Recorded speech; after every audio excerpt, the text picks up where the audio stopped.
Oke, Bapak Ibu, kita langsung mulai nih karena sudah jam 3. Mudah-mudahan nanti sebelum jam 4 bisa selesai acaranya. Oke, saya buka dulu. Assalamualaikum warahmatullahi wabarakatuh. Alhamdulillahirrahmanirrahim. Assalatu wassalamu ala asyrafil anbiya'i wal mursalin wa ala alihi wa sahbihi rasulillahi ajma'in. Yang pertama, saya mengucapkan terima kasih banyak kepada Bapak Ibu yang sudah hadir pada kesempatan kali ini untuk mengikuti diseminasi kegiatan implementasi budaya positif di sekolah. Saya mengajak marilah kita bersama-sama bersyukur kehadirat Allah Subhanahu wa Ta'ala yang sudah memberikan limpahan rahmat dan karunia-Nya kepada kita semua, masih diberikan kesehatan, kesempatan sehingga kita bisa berkumpul bersama. Mudah-mudahan bisa belajar bersama di ruangan ini, dan mudah-mudahan apa yang kita laksanakan pada hari ini bisa membawa manfaat bagi kita semuanya. Amin ya rabbal alamin. Sebelumnya saya mohon maaf karena sudah mengganggu kesibukan Bapak Ibu semua, dan mungkin juga nanti meminta waktu jam pulangnya agak mundur karena harus mengikuti kegiatan ini. Mudah-mudahan bisa selesai sebelum jam 4 ya. Kita lanjut saja, mudah-mudahan lancar. Kegiatan diseminasi implementasi budaya positif, di mana mungkin kalau di PMM sebenarnya sudah ada budaya positif juga. Jadi kalau bagian bahkan mungkin sudah mendapatkan sertifikat, sepertinya mungkin sudah basi, tapi nggak apa-apa, kita coba ulas lagi, barangkali ada hal-hal yang memang harus kita cermati bersama-sama kembali.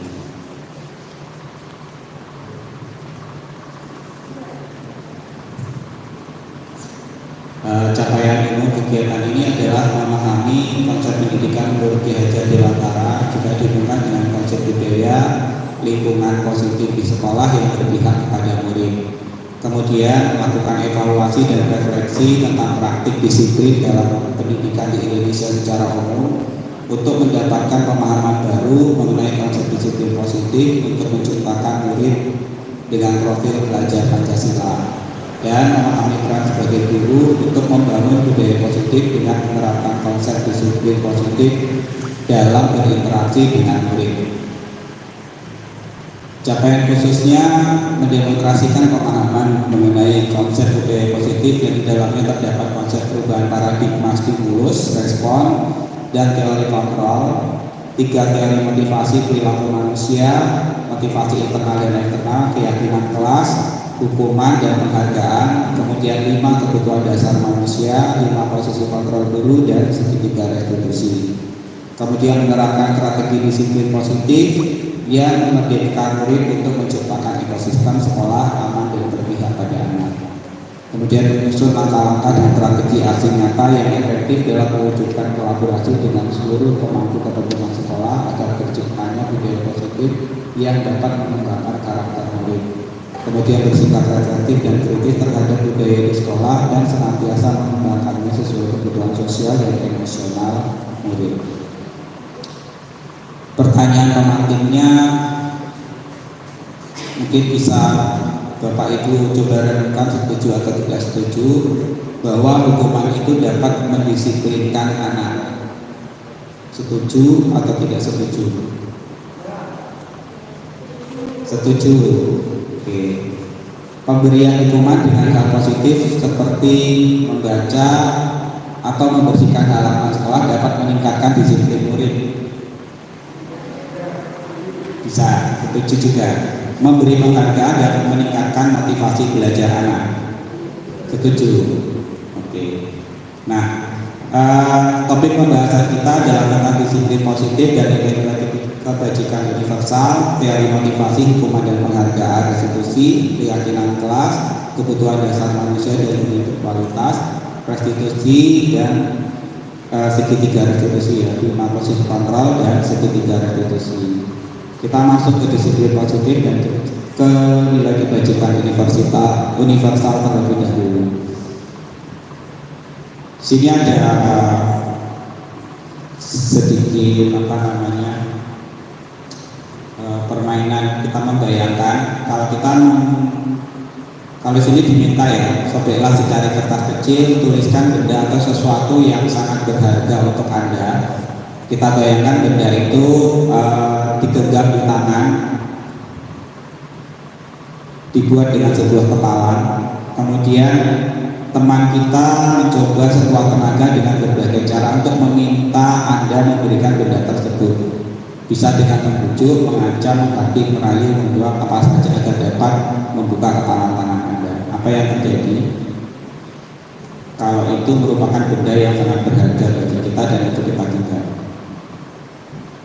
Kalau ada orang meminta, merayu, bahkan mungkin memaksa, apakah akan kita membukakan tangan kita?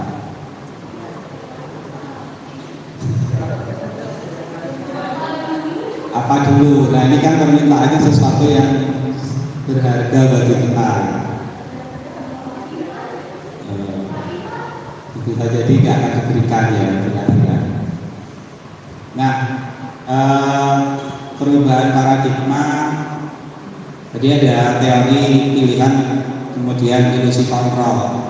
Ilusi guru mengontrol murid. Selama ini kita berpikir bahwa kita mengendalikan atau mengontrol murid.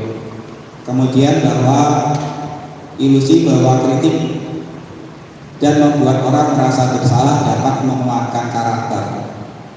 Barangkali kalau kita biasa mengkritik anak kemudian membuatnya merasa bersalah, bisa menguatkan karakter. Atau semua penguatan positif, efektif dan bermanfaat. Bahwa orang dewasa memiliki hak untuk memaksa. Nah, ini yang kadang-kadang masih menjadi ilusi kontrol bagi kita. Nah, perubahan paradigma stimulus respon atau teori kontrol dibanding dengan teori pilihan. Siapa sesungguhnya yang memiliki kontrol? Jadi kalau stimulus respon itu, kalau zamannya kuliah itu yang tim binatang dikasih bel, kemudian dikasih makanan, dia akan berlari. Begitu mendengar suara bel, dia akan mendekati makanan. Ada suara bel, dia datang walaupun tidak ada makanan, tapi lama-lama akhirnya dia tahu kalau tidak selamanya bel itu mendatangkan makanan. Jadi kita mencoba mengubah orang agar berpandangan sama dengan kita, stimulus respon, atau dari kontrolnya kita berusaha memahami pandangan orang lain tentang dunia. Perilaku buruk dilihat sebagai suatu kesalahan. Di kanannya semua perilaku memiliki tujuan. Orang lain bisa mengontrol saya, tapi di sebelahnya hanya Anda yang bisa mengontrol diri Anda. Saya bisa mengontrol orang lain, Anda tidak bisa mengontrol orang lain. Kemudian pemaksaan ada pada saat bujukan gagal. Kemudian ada yang sebelah kanannya kolaborasi dan konsensus menciptakan pilihan-pilihan baru. Pemaksaan ada pada bujukan gagal, kolaborasi menciptakan baru yang bawahnya model berpikir menang atau kalah. Jadi kita bakal berposisi menang atau kalah, atau berpikir menang-menang dan mencari win-win solution. Nah, disiplin positif dari teori kontrol atau teori pilihan yang diperkenalkan oleh Dr. William Glasser. Anda tidak bisa mengontrol orang lain, hanya Anda yang bisa mengontrol diri Anda. Maknanya disiplin belajar kontrol diri dengan menggali potensi kita agar tercapai tujuan mulia, yaitu sesuatu menjadi seseorang yang kita inginkan berdasarkan nilai-nilai yang kita hargai. Kemudian semua perilaku memiliki tujuan. Ini kembali ke teori motivasi nanti. Kemudian motivasi itu ada motivasi eksternal atau ekstrinsik dan motivasi intrinsik. Jadi kadang orang melakukan sesuatu itu untuk menghindari hukuman, atau yang kedua untuk mendapatkan imbalan. Nah, tapi kalau motivasi intrinsik itu untuk menghargai diri sendiri atau memiliki nilai-nilai kebajikan universal yang diyakini. Nah, diturunkan ke bawahnya ini menjadi keyakinan kelas. Model berpikir menang-menang, kolaborasi dan konsensus menciptakan pilihan-pilihan baru. Ini turunannya ada nanti 5 posisi kontrol, kemudian ada posisi menghukum dan membuat rasa bersalah kalau untuk menghindari hukumannya. Kemudian untuk mendapatkan imbalan itu sebagai teman atau pemantau. Untuk menghargai diri sendiri, posisi kontrolnya kita sebagai manajer. Kemudian di bawahnya ada segitiga restitusi, menghadirkan identitas, validasi kebutuhan, dan menanyakan keyakinan. Realitas kebutuhan kita berbeda. Kita berusaha memahami pandangan orang lain tentang dunia. Setiap orang memiliki gambaran yang berbeda. Jadi kita memahami bahwa setiap kita itu memiliki kebutuhan dasar yang berbeda-beda. Ada yang kebutuhan bertahan hidup, kebutuhan untuk berkuasa, kemudian kebutuhan untuk merasa akan kasih sayang dan rasa diterima oleh orang lain, kemudian kesenangan dan juga kebebasan. Jadi masing-masing orang pasti punya kebutuhan yang berbeda-beda. Kalau sudah banyak uang, mungkin udah nggak butuh bertahan hidup lagi, tapi butuhnya mungkin kesenangan atau kebebasan, atau bisa jadi juga kasih sayang atau rasa diterima. Apakah makna disiplin? Berasal dari bahasa Latin disiplina yang artinya sebenarnya belajar. Mana asal dari kata ini berkonotasi dengan disiplin diri dari murid-murid Socrates dan Plato. Disiplin diri membuat orang menggali potensinya menuju sebuah tujuan apa yang dia hargai. Namun dalam budaya kita makna kata disiplin telah berubah menjadi sesuatu yang dilakukan seseorang pada orang lain untuk mendapatkan kepatuhan. Kecenderungan umum adalah menghubungkan kata disiplin dengan ketidaknyamanan, bukan dengan apa yang kita hargai atau pencapaian suatu tujuan mulia. Nilai-nilai kebajikan universal adalah nilai-nilai kebajikan terdiri sifat-sifat positif yang merupakan tujuan mulia yang ingin dicapai setiap individu. Nilai tersebut bersifat universal dan lintas bahasa, suku, bangsa, agama maupun latar belakang. Setiap perilaku atau perbuatan memiliki tujuan. Dr. William Glasser pada teori kontrol 1994. Dengan mengaitkan nilai kebajikan dan diyakini seseorang, maka motivasi intrinsik akan terbangun, sehingga menggerakkan motivasi dari dalam untuk mencapai tujuan mulia yang diinginkan. Diana Glasser 1994. Jadi di sini kita menggunakan nilai-nilai kebajikan universal ini nanti untuk menumbuhkan motivasi intrinsik atau motivasi dari dalam diri, bukan motivasi yang bersumber dari eksternal. Nilai kebajikan yang ingin dicapai oleh setiap anak Indonesia kita kenal dengan profil pelajar Pancasila, beriman, bertakwa kepada Tuhan Yang Maha Esa dan berakhlak mulia. Kemudian mandiri, bernalar kritis, berkebinekaan global, bergotong royong, kreatif. Kita masuk ke teori motivasi, hukuman, dan penghargaan serta restitusi. Teori motivasi perilaku manusia, yang pertama ada motivasi eksternal.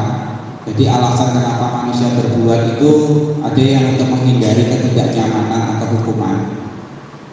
Jadi kadang mungkin murid-murid itu melakukan sesuatu karena takut dihukum, takut diberikan sanksi. Apa yang terjadi apabila saya tidak melakukannya, yaitu tadi ya, dihukum dengan sesuatu hal yang tidak mengenakan. Kemudian ada lagi motivasi eksternal untuk mendapatkan imbalan. Nah, ini kebalikannya. Kalau tadi dihukum, kalau ini reward, penghargaan dari orang lain atau institusi. Apa yang akan saya dapatkan apabila saya melakukannya. Jadi kita melakukan sesuatu karena kita mengharapkan imbalan atau penghargaan dari orang lain. Nah, yang ketiga adalah untuk menghargai diri sendiri. Ini adalah motivasi yang datang dari dalam diri atau motivasi internal yang menjadi tujuan dari disiplin positif ini. Saya akan menjadi orang seperti apa bila saya melakukannya. Jadi berpikirnya saya akan menjadi apa nantinya kalau saya melakukan ini. Seperti itu. Merdeka menurut Ki Hajar Dewantara, merdeka itu artinya tidak hanya terlepas dari perintah, akan tetapi juga cakap buat memerintah diri sendiri. Ki Hajar Dewantara, Pemikiran Konsepsi Keteladanan Sikap Merdeka, ini dari bukunya ya. Kemudian dihukum oleh penghargaan. Di penghargaan sendiri itu punya efek jangka pendek dan jangka panjang. Kemudian penghargaan itu kadang juga bersifat menghukum, karena kalau kita melakukan sesuatu terus tidak mendapat penghargaan, kita seperti merasa dihukum sudah melakukan kok enggak dikasih gitu misalnya.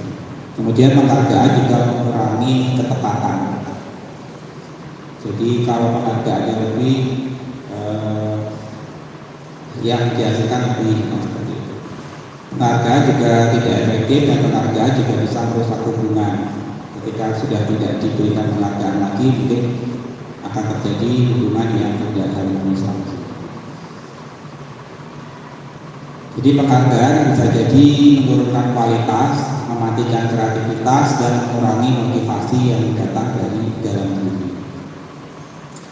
Nah, bentuk program kebajikan atau apresiasi dalam memberikan apresiasi atau pengakuan ya, jadi penghargaan yang bersifat apresiasi kita dengan cara memberi pengakuan secara khusus kepada murid, memberi pengakuan secara pribadi, kemudian juga beri pengakuan kepada semua murid bergantian, beri pengakuan secara konsisten dan fokus pada prosesnya.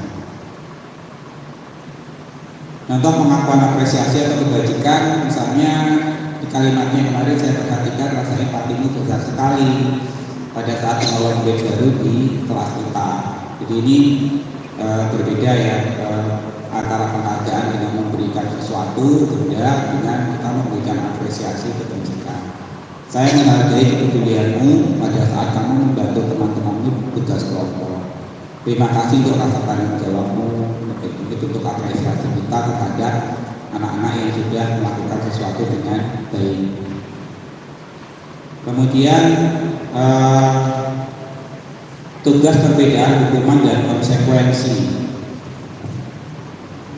Bapak Ibu coba mungkin mencermati hal-hal yang ada di sana. Mencatat 100 kali di dalam buku kalimat, saya tidak akan terlambat lagi karena terlambat ke sekolah. Bisa memilih apakah ini hukuman atau konsekuensi. Lari mengelilingi lapangan basket 2 kali karena terlambat, hukuman atau konsekuensi.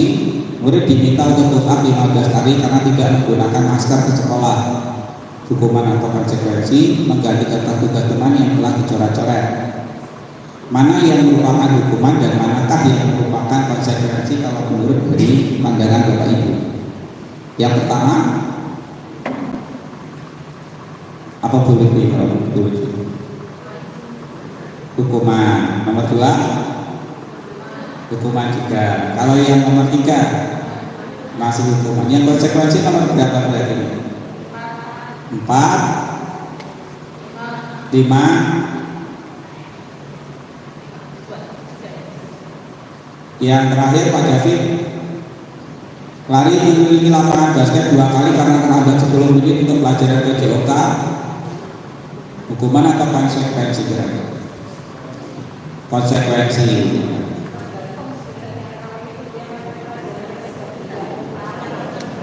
Hukuman. Kalau ternyata mata pelajarannya tidak, lari hukuman. Tapi kalau ternyata memang ini sebagai satu bagian dari pemanasan karena dia terlambat, berarti adalah konsekuensi.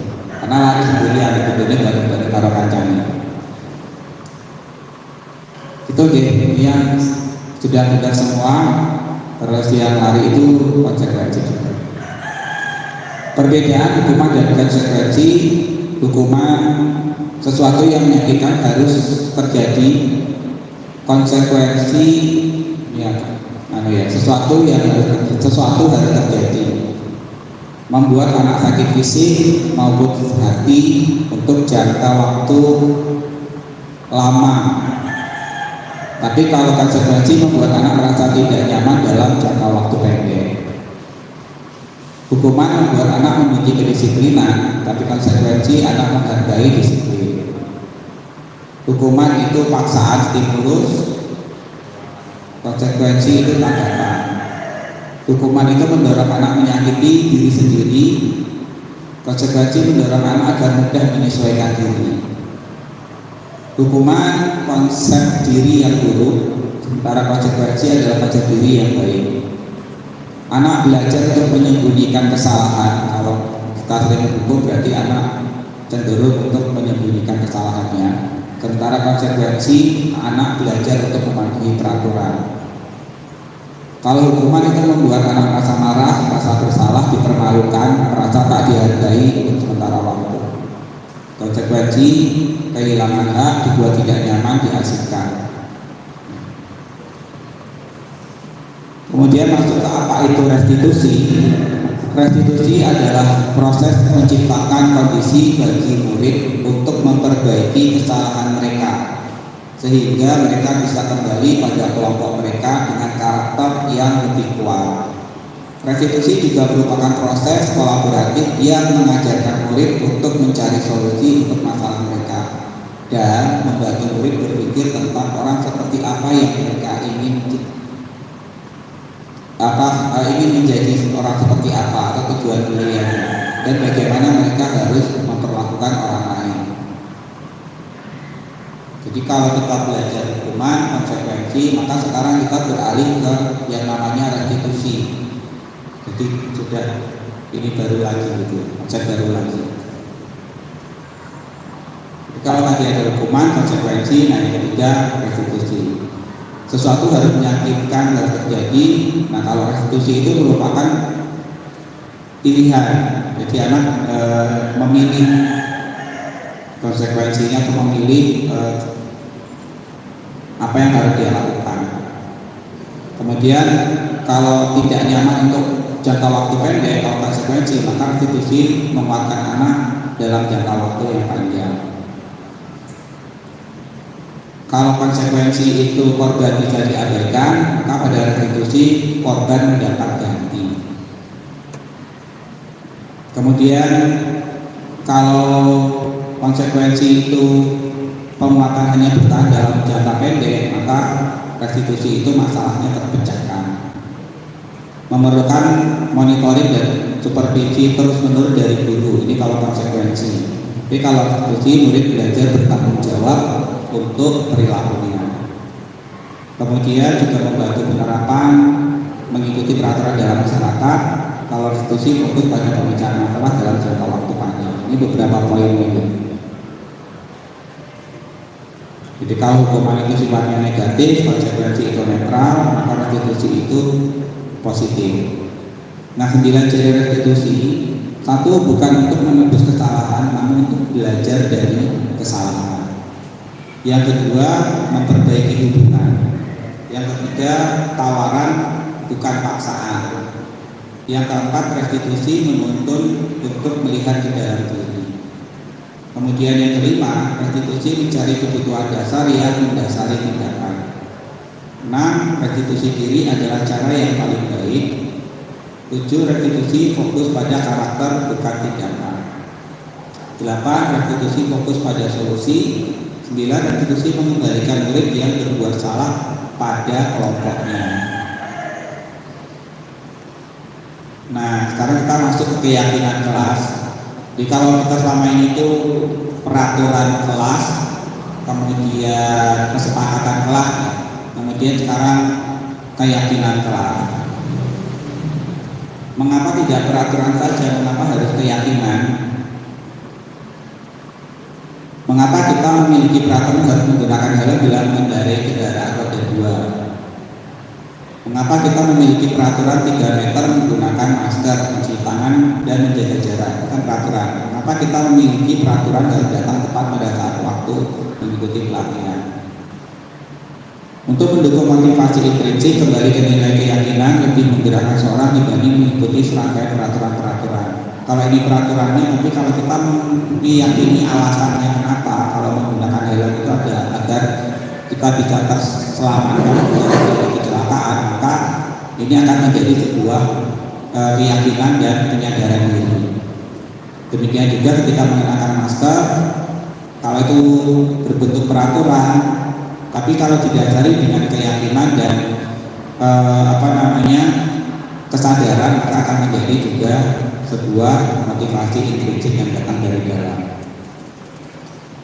Nah, jadi urutannya dari peraturan kelas, kemudian menjadi keyakinan kelas, kemudian membangun sebuah lingkungan positif, kemudian menjadi sebuah budaya positif. Jadi budaya positif ini terbentuk dari peraturan kelas, kemudian menjadi sebuah keyakinan kelas, kemudian menjadi lingkungan positif dan budaya yang positif.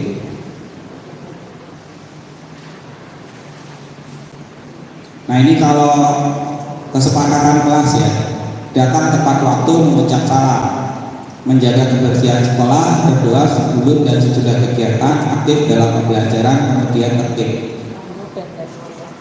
Kemudian kalau diubah menjadi kata positif, kami guru dan murid yang saling menyayangi. Jadi merupakan sebuah kalimat positif yang membentuk konsepsi keyakinan. Yang kedua, kami murid yang semangat belajar. Kemudian kami murid yang peduli dengan teman. Ini yang kemudian nanti membentuk sebuah keyakinan. Nah, untuk keyakinan tersebut itu diturunkan menjadi tabel T dan Y. Tabel T itu kalau di sini ada keyakinan, maka di sini ada tampak seperti dan tidak tampak seperti. Kemudian kalau Y itu adalah terlihat berperilaku seperti apa, yang akan terdengar seperti apa, kemudian yang kanan berperilaku seperti apa. Contohnya misalnya hormat ya. Kami meyakini bahwa sangat penting untuk menghormati semua orang dan barang yang dimiliki oleh orang lain. Kalau bekerja, kami meyakini bahwa sangat penting untuk mengerjakan segala pekerjaan atau mengikuti kegiatan yang telah ditugaskan. Diterima dan dimiliki, kami meyakini sangat penting untuk merasa diterima oleh suatu kelompok dan saling peduli satu dengan yang lainnya. Nah, kalau ini diturunkan ke dalam tabel T dan Y, maka untuk sikap hormat, kata yang terdengar, yang sering terdengar di kita itu adalah yuk bantu saya. Itu berarti implementasi hormat itu sudah ada. Kemudian kita bisa selesaikan ini bersama-sama. Ada ucapan terima kasih, tolong, permisi, itu adalah wujud dari rasa hormat. Kemudian bolehkah saya pinjam, nanti akan saya segera kembalikan. Itu wujud dari yang terdengar, dari bentuk sikap saling menghormati. Kemudian yang terlihat itu adalah sikap empati terhadap orang lain, membantu. Kemudian memegang barang milik orang lain hanya jika temannya kita itu mengizinkan. Kalau nggak diizinkan nggak, itu berarti dia sudah meyakini untuk saling menghormati. Kemudian mendengarkan dengan seksama ketika guru menerangkan. Oh, berarti dia sudah menghormati gurunya. Senantiasa berperilaku biar berbagi. Ini adalah wujud dari sikap hormat. Jadi kalau di tengah tabel Y itu yang tengah itu terdengar, yang kiri terlihat, kemudian yang kanan itu perilaku. Ini yang menjadi indikator yang akan kita amati atau kita kita lihat pada perilaku murid kita. Kalau perilaku ya senyum, memberikan salam hormat, memberikan ruang bekerja. Nah, kalau tabel dalam bentuk tabel T itu dalam dua aspek, tampak seperti dan tidak tampak seperti. Kalau sikap hormat misalnya datang tepat waktu, menyapa teman dan guru setiap hari, mengembalikan barang teman yang telah dipinjam dengan mengucapkan terima kasih. Ini yang tampak. Yang tidak tampak, ya sering hadir terlambat, tak acuh kepada teman dan guru, tidak mengembalikan barang dan sebagainya. Jadi ada dua versi untuk kita melihat perkembangannya bisa dengan tabel Y atau dengan tabel T. Nah, peraturan saya selalu kembalikan buku ke tempatnya, itu peraturan. Dilarang mengganggu orang lain, itu juga peraturan. Hadir di sekolah 15 menit sebelum pelajaran, itu peraturan. Nah, kalau keyakinan itu kalimatnya berbedanya di sini, tanggung jawab, menghormati orang lain, menghormati, berkomitmen, keselamatan, menghormati orang lain, kesehatan, bersabar, keamanan, itu salah satu bentuk keyakinan kelas. Kebutuhan dasar manusia itu ada kebutuhan tadi ya, rasa kasih sayang dan rasa diterima, penguasaan, kesenangan, kebebasan. Yang inti utamanya itu adalah dasarnya adalah bertahan hidup. Jadi orang lain kalau bertahan hidupnya ini belum terpenuhi, maka kadang orang berbuat sesuatu yang di luar norma atau etika demi supaya bisa bertahan hidup. Setelah bisa bertahan hidup baru mungkin membutuhkan pemenuhan kebutuhan yang lain. Karena kita masuk ke 5 posisi kontrol ini yang ada di PNM di Bapak Ibu. Jadi ada 3 identitas gagal, identitas berhasil atau sukses, dan identitas berhasil sukses. Yang 2 ini kontrol dari luar, sementara yang 1 adalah kontrol dari dalam diri. 5 posisi kontrol kita sebagai seorang guru terhadap murid, yang pertama adalah penghukum. Jadi kadang kita berposisi itu sebagai penghukum, menghadik, menunjuk-nunjuk, menyakiti, menyindir. Kalau kamu tidak melakukan, awas ya, itu termasuk menghukum ya. Kemudian hasilnya anak bisa jadi pemberontak, menyalahkan orang lain, berbohong. Kemudian murid meletakkan guru di luar dunia berkualitas, jadi tidak menghargai kita. Biarkan saja, nanti jangan marah, juga marah-marah lagi, dan ngomong seperti itu. Dampaknya murid mengulangi kesalahan. Kemudian ada membuat rasa bersalah. Nah, kita kadang sering mengatakan ibu kecewa dengan sikap kamu, ibu merasa gagal mendidik kamu. Itu adalah bagaimana kita menyampaikan agar murid merasa bersalah dengan apa yang dia lakukan. Kamu seharusnya sudah tahu ibu lelah sekali mengatakannya, ibu capek, ibu stres. Jadi membuat murid merasa bersalah dengan apa yang sudah dia lakukan. Jadi bisa jadi murid akan berkata, maafkan saya, kemudian merasa rendah diri karena dia merasa sebagai pembuat masalah, membuat gurunya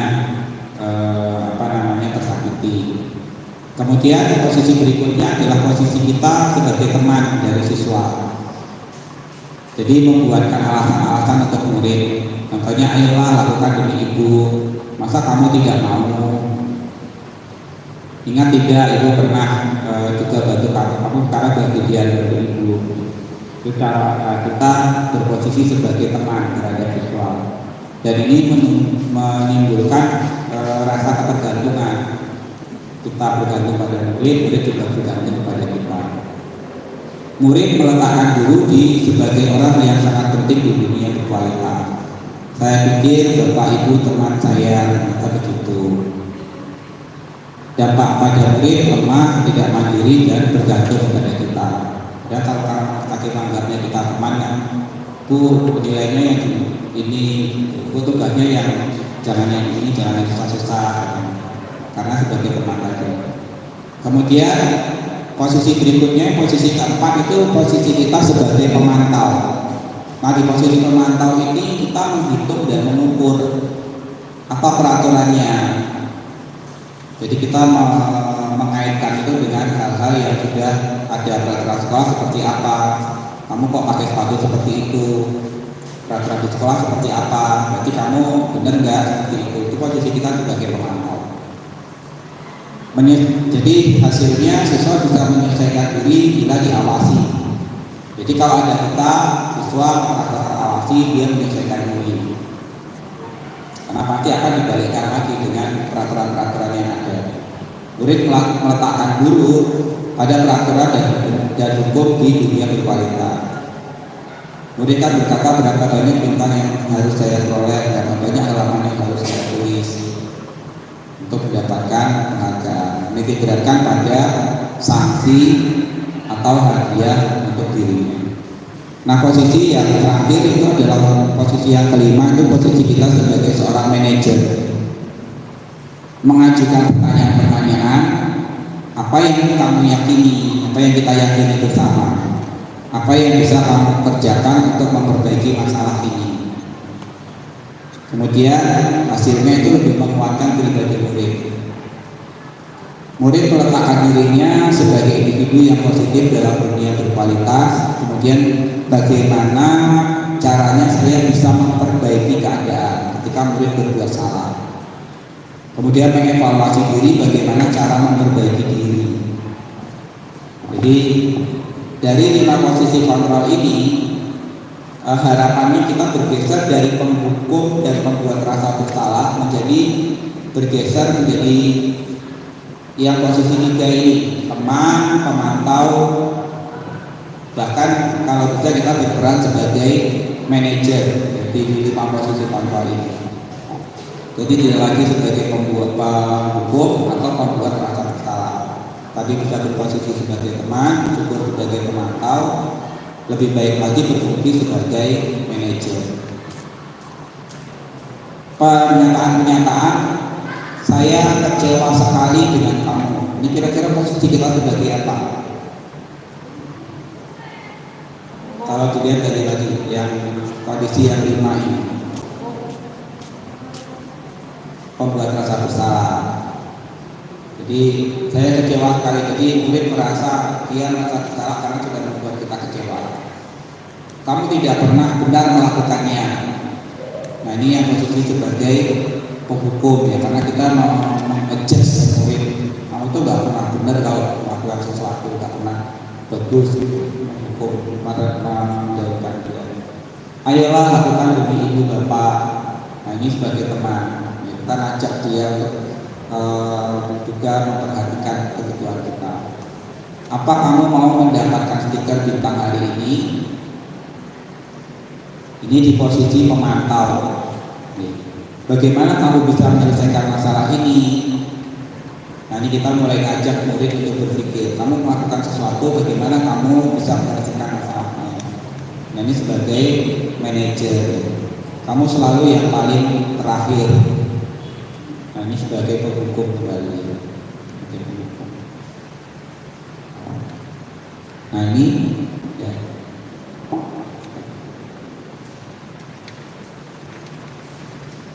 Jadi kita berharap bergerak dari peraturan sebagai pemantau, memberi konsekuensi atau hadiah menjadi nilai-nilai manajer yang memperbaiki.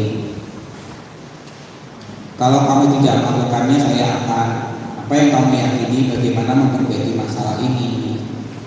Jadi kita mengajak anak membangun logika berpikir yang lebih baik menyelesaikan masalah. Anak diberi pilihan untuk memberikan solusi dan tanggung jawab terhadap masalah yang sudah dia lakukan. Nah, di sini dalam menjalankan posisi kita sebagai manajer, kita harus menjalankan yang namanya segitiga restitusi. Segitiga restitusi itu, jadi ketika anak berbuat salah, melakukan sesuatu kesalahan, kita mencoba menstabilkan identitas anak itu dengan mengatakan setiap orang itu pasti pernah berbuat salah, pasti pernah melakukan kesalahan, bukan cuma kamu satu-satunya. Jadi kita mencoba menstabilkan dia apabila dia merasa down, merasa bersalah atau merasa mungkin oleh teman-temannya dipojokkan seperti itu. Kemudian validasi kebutuhan ya. Kamu tentu punya alasan kenapa kamu melakukan itu. adakah cara yang lebih efektif untuk mendapatkan apa yang kamu butuhkan? Tidak melakukan dengan cara seperti itu, misalnya nendang-nendang bola ada kaca pecah, gitu kan? Kan ada cara yang lebih efektif kan ketika bermain bola tidak di kelas atau gimana untuk memenuhi kebutuhannya dia. Kemudian menanyakan keyakinan, nilai-nilai apa yang telah kita sepakati. Jadi dari keyakinan-keyakinan kelas yang sudah kita bangun, bukankah kamu harus bertanggung jawab melakukan sesuatu. Jadi ketika kamu melakukan ini, apa yang harusnya kamu lakukan untuk memperbaikinya, dan bagaimana kamu memperbaiki ke depannya supaya ini tidak terjadi lagi. Itu keyakinan. Kemudian kalau terlambat ya bagaimana membangun disiplin anak. Kamu ini menjadi orang seperti apa ke depannya. Ini ya menanyakan keyakinan. Jadi segitiga restitusi ini kita gunakan untuk membuat diri kita berposisi sebagai seorang manajer ketika kita membangun disiplin positif terhadap anak yang berbuat salah. Nah ini untuk menstabilkan identitas, misalnya tidak ada manusia yang sempurna, kita pasti bisa menyelesaikan masalah ini. Bapak Ibu tertarik untuk mencari tahu siapa sebenarnya yang salah. Bapak Ibu tertarik untuk menyelesaikan masalah. Jadi tidak mencari siapa yang salah, tapi mencari bagaimana menyelesaikannya. Kemudian validasi kebutuhan, kamu bisa saja melakukan hal yang lebih dulu, tapi kamu tidak melakukannya. Kamu pasti punya alasan mengapa melakukannya. Apa yang penting bagi kamu? Kamu boleh tetap berusaha menjaga sikap itu, tapi tambahkan sikap lain yang baru. Maukah kamu belajar cara lain untuk mendapatkan yang kamu butuhkan tanpa harus memukul apabila saling berkelahi? Apakah kamu bisa melakukan dengan baik besok lagi? Menanyakan keyakinan, apa nilai yang kita percaya di kelas atau sekolah kita, nilai universal apa yang telah kita sepakati, kelas yang ideal itu seperti apa menurut kamu? Kamu ini jadi anak seperti apa? Apa yang kamu rasakan ketika kamu melakukan itu? Kamu ini jadi orang seperti apa? Keyakinan.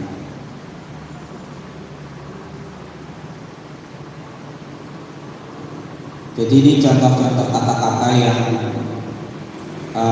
bisa kita lakukan ya, berarti 30 detik.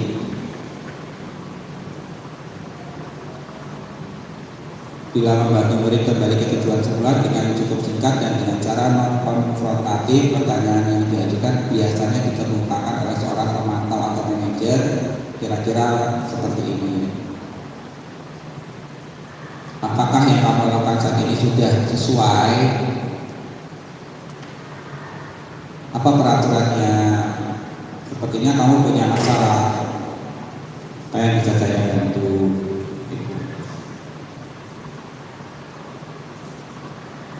Nah, jadi itu Bapak Ibu. Nah, untuk menerapkan segitiga restitusi, saya sudah tadi menyiapkan lembar itu kasus, bisa mengevaluasi, kemudian melihat peran yang diberikan oleh masing-masing guru yang ada di sana terhadap kasus yang dialami oleh anak.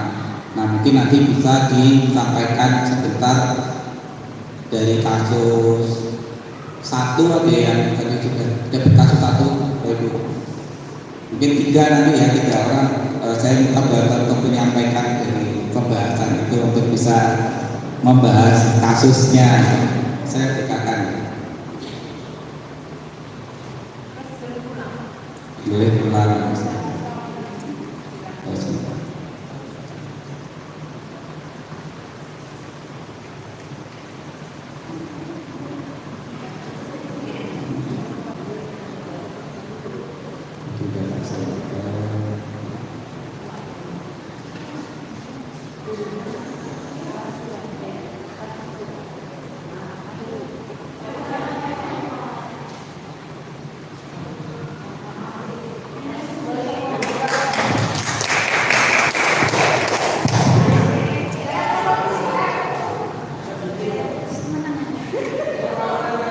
Bismillahirrahmanirrahim. Assalamualaikum warahmatullahi wabarakatuh. Ini saya akan membacakan jawaban dari Bu Lutfi sebagai contoh kolaborasi.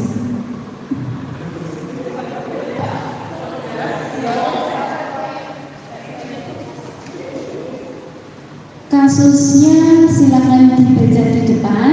Untuk jawabannya akan coba saya bacakan. Untuk 61, langkah-langkah restitusi oleh Ibu Santi. A. Menstabilkan identitas. B.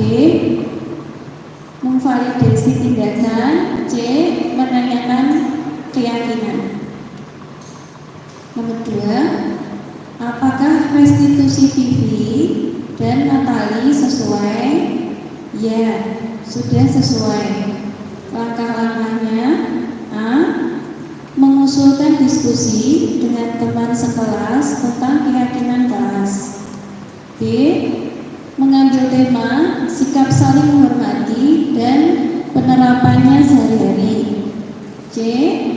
Mengirim email untuk Bu Eni tentang hasil keyakinan kelas. D.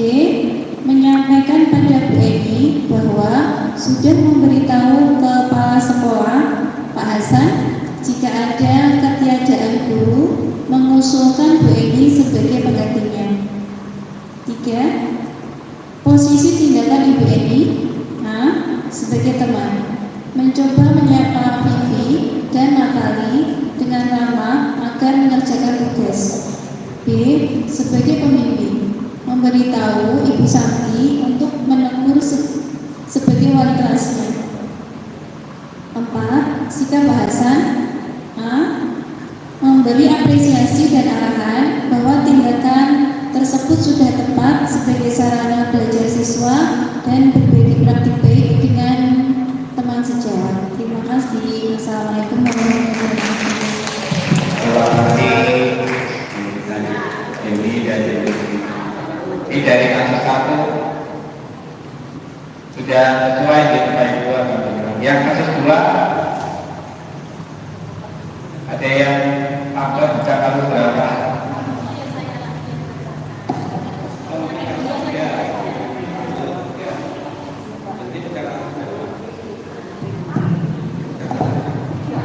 Ya, kita bisa kasus 3 ya. Pertama kasus 3.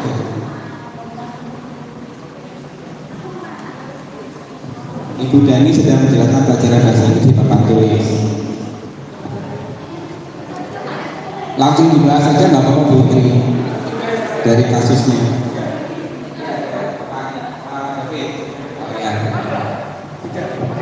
Ya, ada apa aja? Ya, assalamualaikum warahmatullahi wabarakatuh. Nama saya Ahmad David, berbicara dari kelompok Pak Akbar.